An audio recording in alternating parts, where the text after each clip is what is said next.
Hello everyone, it's me Linda. Welcome to my channel, Lenny P's Place. I have some very exciting news to share with you. I have finally reached 3,000 subscribers here on my channel, and so I'm going to celebrate with a giveaway. And you might notice that it's my 3,000 subscriber giveaway celebration part 1. Now, I'll explain in a few minutes why that is. But for right now, I've just put this here so you have something to look at. And while I'm talking, I have some notes here. So, first and foremost, I want to thank everyone for supporting me and my channel. And I want to show my appreciation by having this giveaway. And the rules are simple. You have to be a subscriber, like, and leave a comment.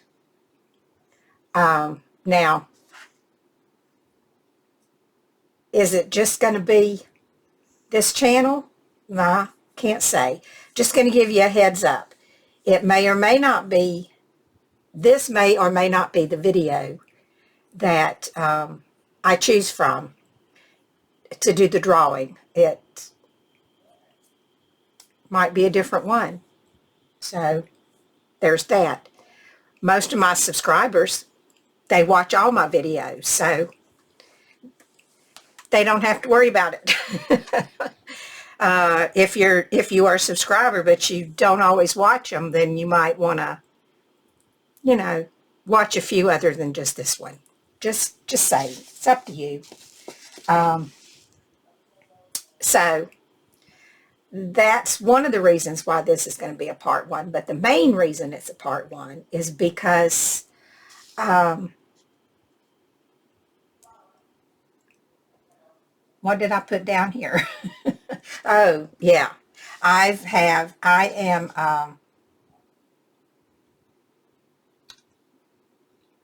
decided to show all the things that I'm giving away in sections or categories, because the winner of this giveaway is going to receive a slow stitching kit. That's what the prize is going to be. And the reason for that is because I've had a lot of subscribers, and a lot of them are paper crafters, but they have mentioned that they would like to do some slow stitching. And some of them I'm sure know how, and some of them probably have a lot of things to do it with. But then there are those that don't have anything because they're not stitchers. They may have, thread for sewing machines, sewing on buttons, stuff like that. But maybe they don't have the supplies they need for slow stitching projects. So that's what this giveaway is going to be about. It's going to be for people that are interested in slow stitching. Now, it's fine if you're a slow stitcher and you have a whole room full of stuff. That's okay. You probably don't have the same things I have. But then there are those that probably don't have anything. So this will give them a start.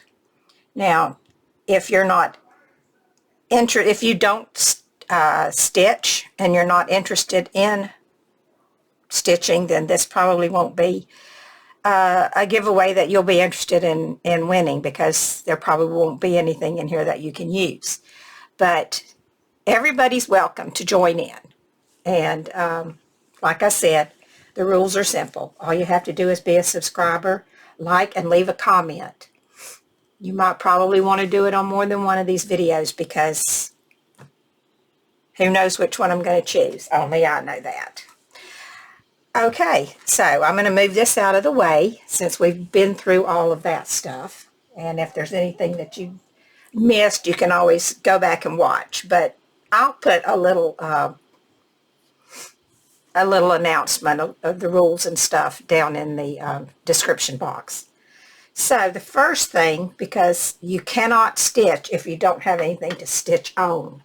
So the very first thing that's going to be in this box of stuff that I give away is going to be fabrics to stitch on. It's going to be what I call bases, so to speak. And I've got a lot of different types here, and I'll show them to you. And if there's anything that needs to be explained, I'll explain it. But I mean, this is a piece of, it's kind of like a piece of feed sack. So there's that. This is linen, which is very, very nice to stitch on. And I've just given, you know, pieces. I mean, everybody has their favorite thing that they like to stitch on. And if you don't know, you need some things to compare so that you can find out what your favorite thing is.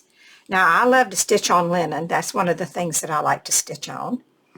And I also like to stitch on old, really threadbare stuff. But when you stitch on something like this, you really need to put something behind it, which I'll get to in a minute. But I love to stitch on old table runners and table scarves and old tablecloths, and I'm going to tell you about threads in a minute too. So anyway, this one just happens to have some lace on it, which you can take off, use for something else. So there's that. This is, see this thread? Every time you pull off a little piece of thread, you need to have you one of these jars, and you just poke it down in there, because these are good for stuffing things. So keep that in mind. You can decorate with them too. So here's another piece of a table scarf. It has a little bit of lace around it, but it's thin. It's very thin.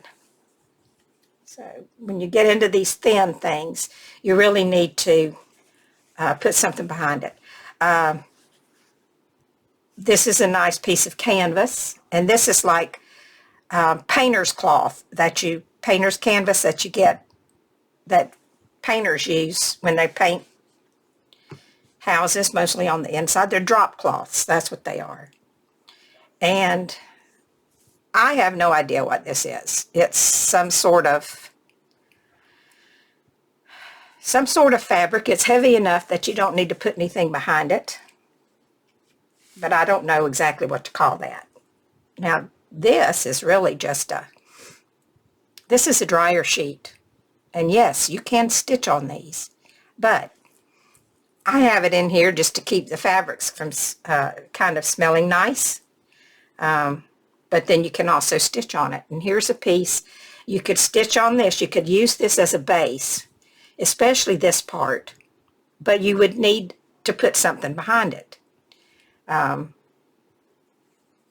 there's that. And this is another piece that you could use as your base if you wanted to.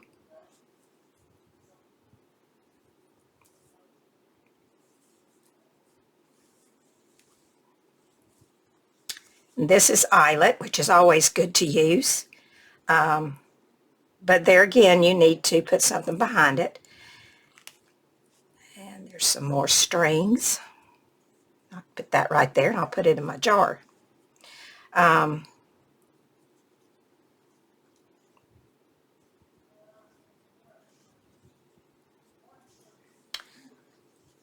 then there's this. I started to cut into that, I guess, and decided not to. That'll be nice for stitching. It doesn't necessarily have to be a base. You can have a base and then just put a little piece of this on the top. There's another dryer sheet. Now, here we get into some cottons. I like to use this type for making bags and pouches. but it's good just to use as a base. You'll have a large enough variety here to be able to figure out what you like to use. And this is another, it's a piece of I don't know what. I don't know where it came from, don't know what it is. I don't know all the fabrics. I'm not that knowledgeable. But after a while, you pretty much can just tell from the feel of something if it's thick enough to be a base or if you need to add something to it. This is cotton. This is an old flower, piece of an old, I think it's a, I'm not sure. I think it was oh, I know. It was a piece of a dress, a cotton dress that I had bought, and it had like tears on it. Is that what you call them? Ruffled tears. And I tore some of it off. It was an old dress. So that's pretty thin, but nice to stitch into.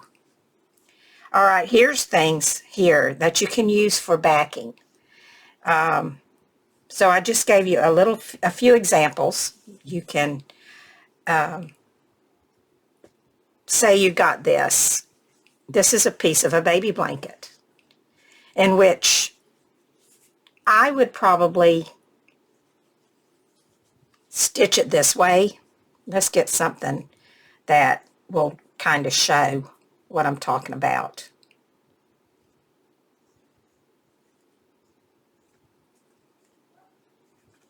Let's use this. Say you wanted to have this as a base for something, but you need to back it because it's thin and you can see through it. So you would back it on something like that, and then you could stitch into it to do whatever kind of stitching you wanted to do, and you would just cut it to the same size. And then the back would be pretty because you'd have this on it.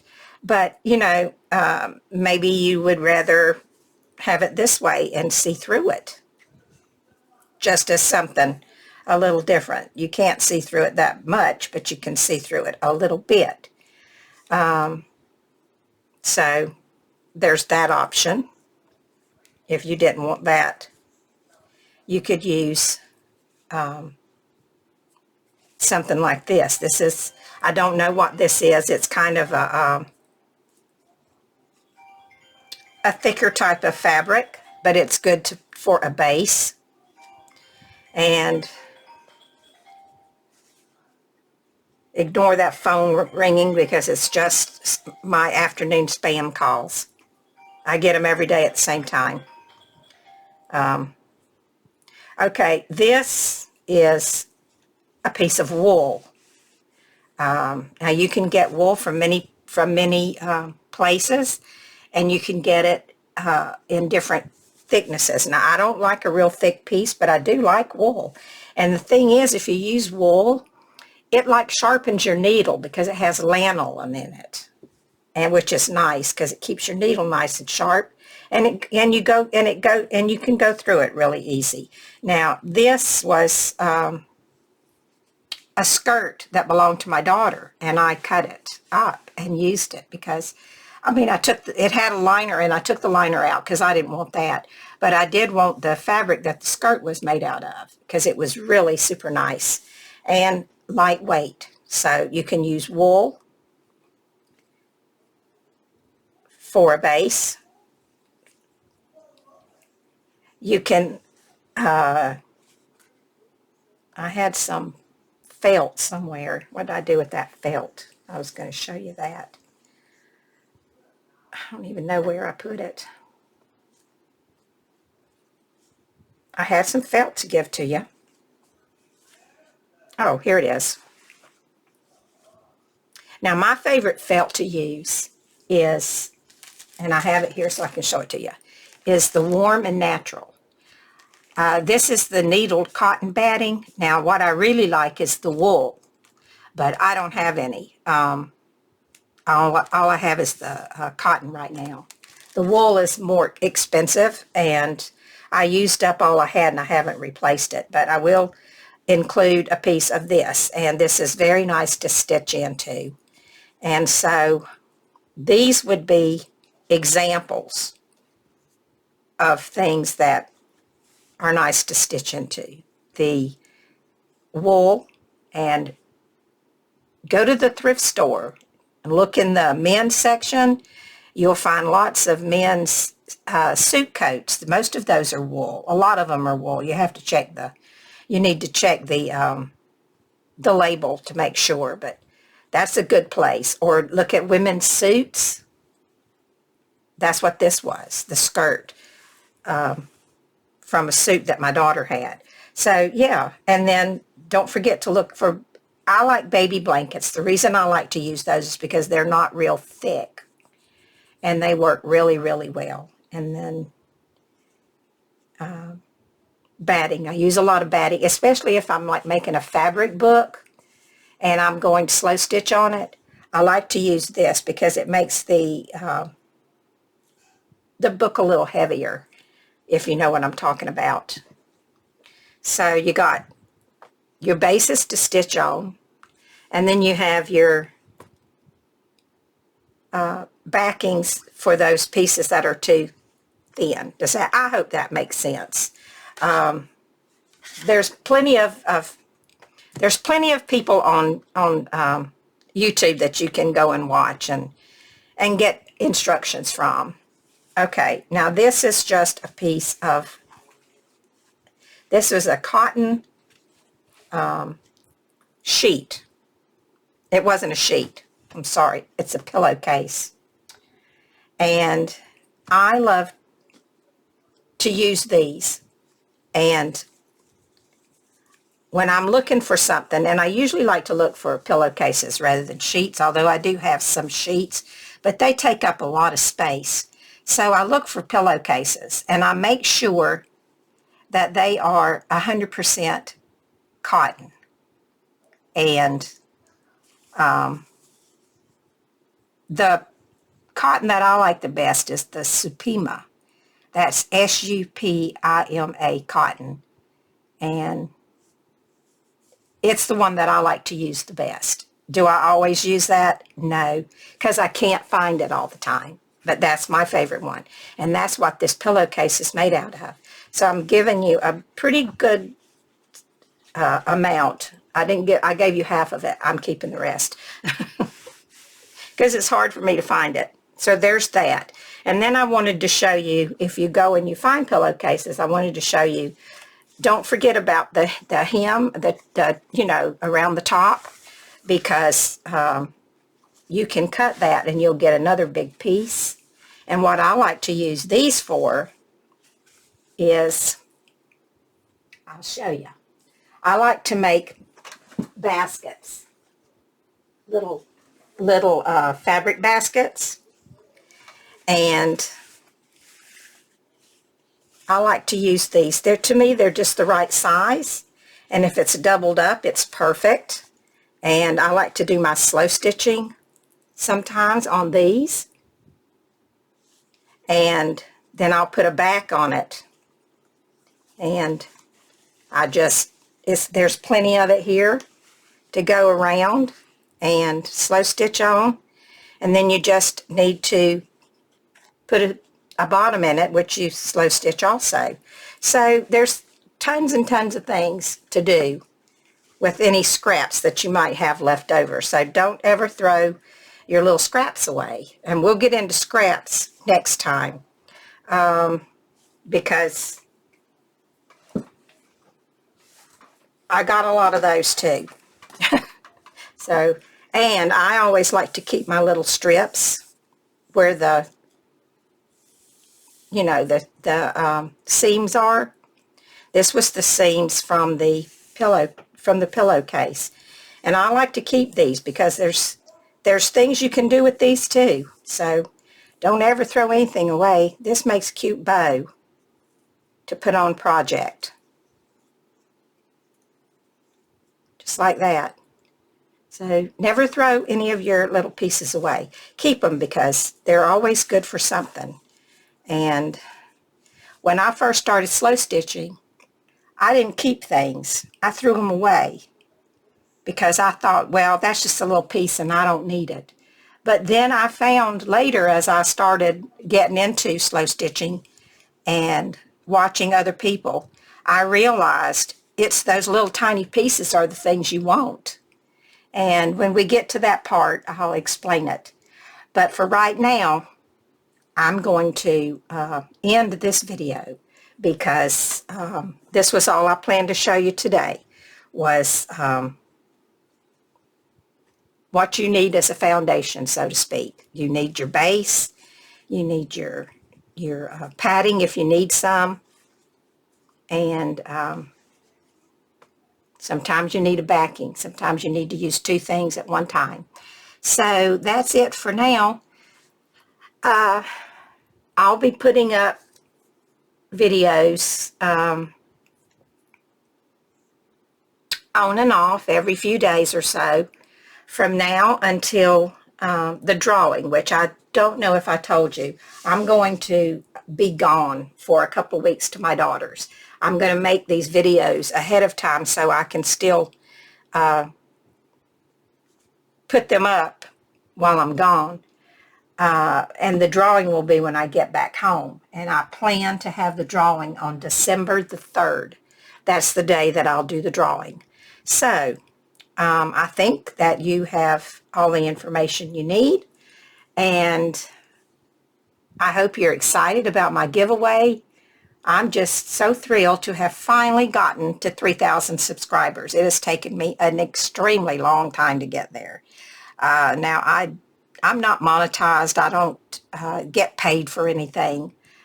But you still like to see your numbers go up instead of come down. So this is just fun for me. But I do love having new people join in. And I have made some new friends recently, quite a few. And that, to me, is so wonderful. I love it. I love making friends on my channel, and I love going and visiting other people's channels. I do that too. So anyway, I'm going to say goodbye for now. So please, everyone, take care of yourselves. Be happy, be safe, be well, and I will talk to you soon. Bye for now.